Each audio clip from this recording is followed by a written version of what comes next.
Na steak ang aming ulam for tonight. Ngayon magluluto ako ng kale.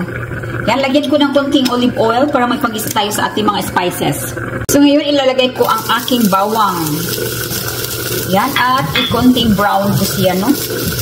So ngayon at konting golden brown na siya. So ilagay ko ng sibuyas ko at saka bell pepper. At ilagay ko na rin ito, bacon ang ihalo ko dito, bacon. Yan. Pero yung bacon na ito mga kananay, ay tinanggalan ko na ng taba. Tinospid ko na siya, tinanggal ko yung mga mentike. Mentike. Alam niyo ba ibig sabihin ng mentike? So ngayon, ilalagay natin ang aking kale. At sinapsap ko to kahapon. At pinaano ko siya, dinidrain ko siya. At nilagay ko dito para mailagay ko sa refrigerator. So, malinis na itips, no? So, marami ito titingnan mga kananay, but later on, pag maluto itis, ay kakinses na lang, ha? Kukonses. Kukunti na lang mga nanay. Woo! Agaray! Masarap ang partner natin dito ay tawag doon, steak! Sirloin steak. So, ito na lang, no, ang ating kale. Ako mga kananay, gustong-gusto ko kainin yung ganito lang. Pero nang dahil American ang kakain dito, lagyan ko ng tubig kasi kailangan talaga yung palambutin.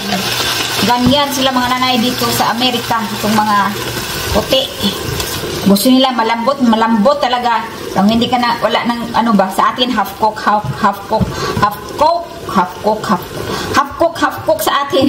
Goodness, nagkabulol-bulol ang nanay ninyo. So, ngayon, lalagyan ko ng mga spices, no? Ayan, ano ba to? Basils. Lalagyan ko ng, ano ba ito? Parsley. Kahit parang, ano siya, mas mabango. At saka, ano ba ito? Oregano. Oregano. Tapos, ato na siyang okay yun, ha? Okay yun. Tapos, palambutin natin to ng palambutin. Kasi masarap na ito mamaya, mga kananay, kasi ang ihalo ko dito, ay yung partner ko dito ay sirloin steak. At lagyan na rin natin ng asin.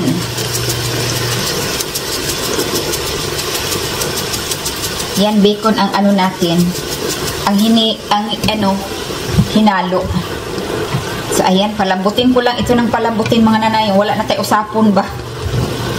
Kasi nga, ganito nga sila.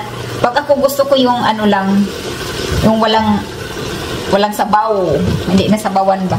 Ito, nilagyan ko lang ng sabaw mga kananay. Parang maglambo talaga siya.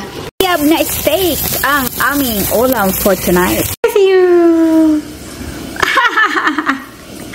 Look at mga mami, napakain ng marami ang anak ni mami. Very good. Yeah. Kung may iba, meron akong chicken legs at saka chicken wings. So, natunaw na ang aking butter at ilagay ko na itong chicken. Yan.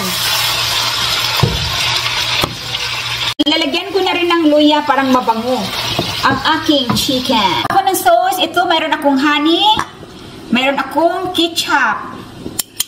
Yan. Ketchup. And meron akong honey, mustard. Ayan po, mustard. Ayan. At meron akong paprika.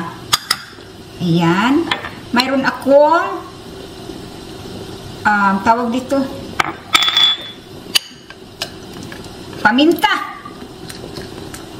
At lalagyan ko ng lemon. Piniga na lemon. Ayan. Oh. Yan ang ating ilalagay na sauce. So, ito na. Ayan.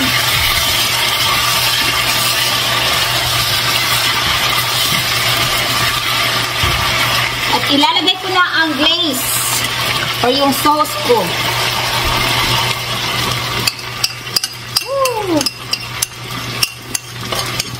Tapos, ang mangyari nito ay ukay-ukayin. Halo-haloin natin, no? Para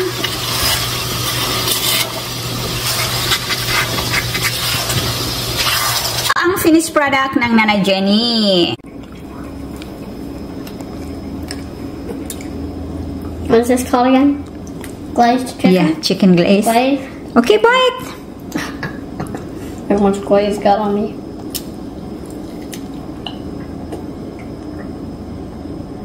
You like it? Mm-hmm. With you. Look at mga mami, napakain ng marami ang anak ni mami. Very good. Yeah. Flavor is good.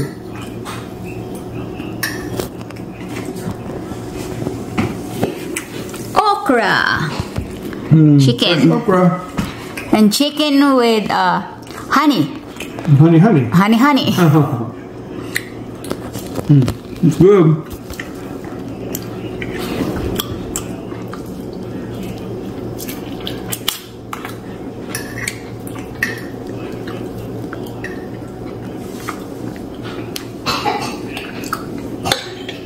Kain tayo. Ang ulam ko sa kanila dadating iba yun. May glaze yun sa kanila. Hindi ako pwede doon. So ito naman sa akin, grilled chicken wings.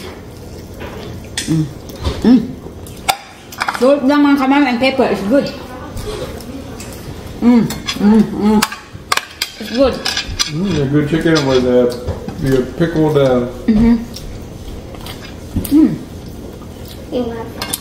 Malunggay.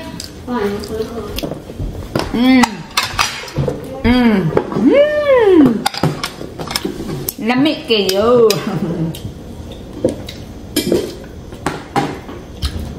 Need some cantaloupe today. Eat some cantaloupe.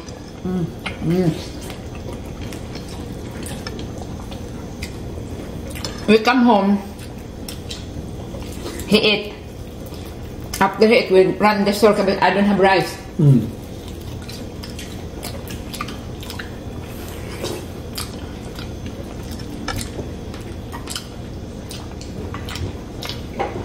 Will you eat some cantaloupe today? And I don't know, there's something that bothered me, that one. Maybe later on when I feel good. Then, Yeah, okay. you know already that's my favorite.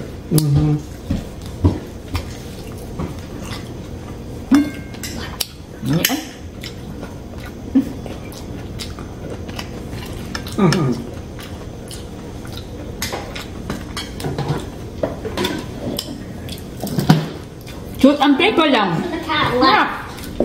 No. We'll be back. You'll be back? You'll be back? That's good.